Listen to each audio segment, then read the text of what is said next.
25/9/23 అంటే last year ఒక case court ద్వారా మనకు రెఫర్ అయ్యి జరిగింది. అందులో కంప్లైంట్ వచ్చేసి వారం Sridevi wife of late Bhaskar Rao అని చెప్పి అడిషనల్ ఎస్పీ గారి ఫ్యామిలీ ద్వారా మనకు ఒక కేసు రిజిస్టర్ చేయడం జరిగింది ఇక్కడ. అందులో వాళ్ళ కొడుకు జాబ్ ఇప్పిస్తామని చెప్పేసి 2,50,00,000 తీసుకొని జాబ్ ఇప్పిస్తలేడు అని చెప్పేసి మనకు కంప్లైంట్ వస్తే దానిలో మనం ఇన్వెస్టిగేషన్ చేయడం జరిగింది. అందులో ఇన్వెస్టిగేషన్లో మనకు తెలిసిన సమాచారం ఇప్పటివరకు వచ్చిన ఇన్వెస్టిగేషన్లో భాగంగా ఏంటంటే కొత్త వీరేశం అని చెప్పేసి ఇతను వైశ్య వృత్తి వ్యాపారము, తర్వాత వరంగల్, ఇతనికి సంబంధించిన ఇంకా వ్యక్తులు పవన్ మరియు పవన్ యొక్క భార్య పద్మజ, ఈ పవన్ కొడుకు, మరి ముఖ్యంగా దుగ్గ్యాల రవీంద్రరావు అని చెప్పేసి ఒక వ్యక్తి. ఈ దుగ్గ్యాల రవీంద్రరావు అనే వ్యక్తి మన ప్రతిమ హాస్పిటల్ కరీంనగర్లో వాళ్ళకి సంబంధించిన ఒక బంధువు ఉంటాడు. అందులో అతను డాక్టర్ చేస్తాడు. తర్వాత వీళ్ళంతా ఒక టీమ్గా ఏర్పడి మాకు గవర్నమెంట్లో పరపతి ఉన్నది మరియు అఫీషియల్స్ కూడా మాకు తెలుసు అని చెప్పేసి, తర్వాత ఆంధ్రాకి సంబంధించిన ఒక బుచ్చయ్య మరియు ఖమ్మానికి సంబంధించిన ఒక శ్రీనివాసరావు అడ్వకేటు, వీళ్ళంతా కలిసి ఒక టీంలాగా ఏర్పడి తెలంగాణలో ఉద్యోగాలు ఇప్పిస్తామని చెప్పేసి, అదేవిధంగా ఆంధ్రప్రదేశ్లో గ్రూప్ 1 సంబంధించిన జాబులు ఇప్పిస్తామని చెప్పేసి ఈ విధంగా వాళ్లకు మభ్యపెట్టి దాదాపు మనకు వచ్చిన సమాచారం ఇన్వెస్టిగేషన్లో ఇతను ఇప్పుడు మనం ఒక అతన్ని అరెస్ట్ చేసాము. అతని పేరు వీరేశం. అతని ద్వారా 4,50,00,000 ఈ యొక్క టీంకు చేయడం జరిగింది. అందులో నుండి ఇతనికి కొత్త వీరేశంకి దాదాపు 1,20,00,000 రూపాయల వరకు ఇతను పంచుకున్నాడు. అంటే మిగతా డబ్బులు ఈ టీం వాళ్ళు అందరూ పంచుకోవడం జరిగింది.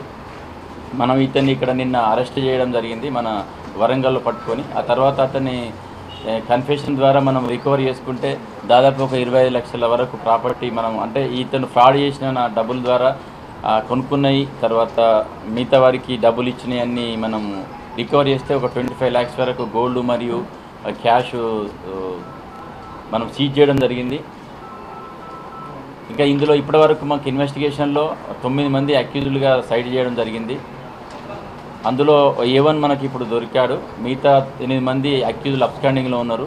అందులో మనకి మెయిన్ పవన్ అనే అతను ఉన్నాడు. ఆ పవన్ ద్వారా ఇంకా ఎంతమందికి చీట్ జరిగింది, ఈ విధంగా డబ్బులు ఇస్తామని చెప్పేసి, ఏది ఉద్యోగాలు ఇస్తామని చెప్పి డబ్బులు తీసుకోవడం జరిగింది. ఇందులో ఇంకోటి ముఖ్యంగా ట్విస్ట్ ఏంటంటే ఒక లీగల్గా అడ్వైజర్గా వీళ్ళకు ఖమ్మం చెందిన శ్రీనివాసరావు అని ఉన్నాడు. అతను ఒక టాక్ట్ఫుల్గా IP పెట్టాడు, ఇన్సాల్వెన్సీ అని పిటిషన్ ఇచ్చాడు. అందులో వీళ్ళంతా డబ్బులు ఏది ఉద్యోగం ఇప్పిస్తామని చెప్పి డబ్బులు తీసుకొని ఈ విధంగా చీట్ చేసుడు కాకుండా అప్పు కింద తీసుకున్నామని చెప్పేసి వీళ్ళకి ఇన్సాల్వెన్స్ పిటిషన్ అని చెప్పేసి 54 మంది దగ్గర దాదాపు 12 కోట్లు తీసుకున్నట్టు వీళ్ళే దాన్ని పిటిషన్ వేశారు. ఎందుకంటే కోర్టు ద్వారా పిటిషన్ వేస్తే మమ్మల్ని వీళ్ళను ఎవరు అడగొద్దని చెప్పేసి, కానీ దానికి అది కాదు, ఇందులో చీట్ చేసేందుకు ఉద్యోగాలు ఇప్పిద్దామని చెప్పి డబ్బులు తీసుకొని ఒక కోర్టు ద్వారా వాళ్ళు ఒక IP వేస్తే వాళ్ళకి ప్రాబ్లం రాదని చెప్పేసి ఆ విధంగా వాళ్ళు IP వేయడం జరిగింది.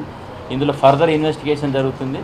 ఇప్పుడు మా టీమ్స్ కూడా తిరుగుతున్నాయి మిగతా అక్యూజుల గురించి. వాళ్ళు వచ్చిన తర్వాత అసలు మొత్తం ఎంత ఫ్రాడ్ జరిగింది, ఇది ఆంధ్రప్రదేశ్కు చెందిన వాళ్ళు ఎంతమంది ఉన్నారు, తర్వాత మన తెలంగాణలో ఎంతమంది దీనిలో చీటర్స్ ఉన్నారనేది మనకు ముందు ఇన్వెస్టిగేషన్ తెలుస్తుందని చెప్తున్నాను. Thank you. అంటే మనకు ఇటీవల ఫోన్ ట్యాపింగ్తో పాటు మిగతా అంశాలు స్టార్ట్ వస్తున్నాయి. ఇదంతా కూడా ఒక గ్రూప్కి సంబంధించిన వాళ్ళే పట్టుబడుతున్న సమయంలో ఇది కూడా వాళ్ళకు రిలేటెడ్గానే ఉన్నది. దాన్ని ఏమన్నా అంటే వాళ్ళకి రిలేటెడ్గా ఉందని చెప్పేసి మాకు ఇక్కడ ఇంకా రాలేదు. బట్ ఏంటంటే లాస్ట్ ఇయర్ 9th monthలో మనకు కోర్టు ద్వారా కేసు జరిగింది, మనం కోర్టు రిజిస్టర్ జరిగింది. ఈ మధ్యలో కొంచెం ఎలక్షన్స్ అవి ఉండడం వల్ల తర్వాత ఇప్పుడు ఇది మనం అక్యూజ్డ్ మనకు దొరకలేదు. ఇన్ని రోజుల నుండి అక్యూజ్డ్ దొరికింది కాబట్టి మనకి ఇమీడియట్గా దీన్ని ఫర్దర్ ఇన్వెస్టిగేషన్కు వెళ్తున్నాం.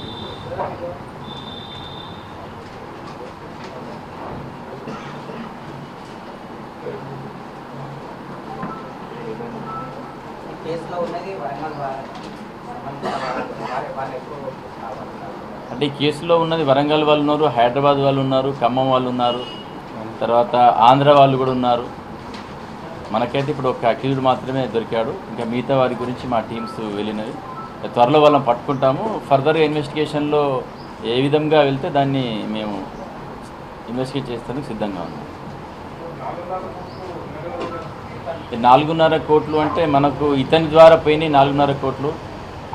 అందులో ఒక 3 పోలీస్ ఆఫీసర్లు, అతను రిలేటివే, 5 ద్వారా మొత్తం 4,50,00,000 వీళ్లకు ఈ టీంకు తీసుకోవడం జరిగింది.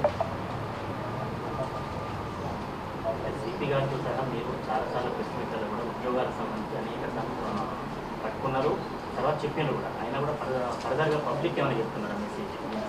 అంటే ఊరికే ఉద్యోగం రాదండి, ఇదంతా మభ్యపెట్టి వాళ్ళు, అంటే ఇందులో ఇచ్చిన వాళ్ళు కూడా ఆలోచించాలి. అంటే ఇంత కష్టపడ్డా కూడా ఉద్యోగాలు రావట్లేదు, కానీ మనం డబ్బులు ఇస్తే ఎట్లా ఉద్యోగాలు వస్తాయి అనేది అదొకటి మూర్ఖమైన ఆలోచన నా ఉద్దేశంలో. ఎందుకంటే ప్రతిదీ ట్రాన్స్పరెంట్గా జరుగుతుంది, ప్రతిదీ ఏం జరుగుతుందని మనకు తెలిసిపోతుంది. కాబట్టి ఇంకా ఈ విధంగా నమ్మి ఉద్యోగాలు తీసుకోవాలనేది సరైన పద్ధతి కాదని చెప్పేసి, మరి నా ద్వారా ఏంటంటే ఈ ఉద్యోగాలు డబ్బుల ద్వారా వస్తుంది అనేది మర్చిపోండి ఇక్కడ నుండి. అటువంటిది ఎక్కడ గవర్నమెంట్లో జరగదని చెప్పేసి నేను అనుకుంటున్నాను.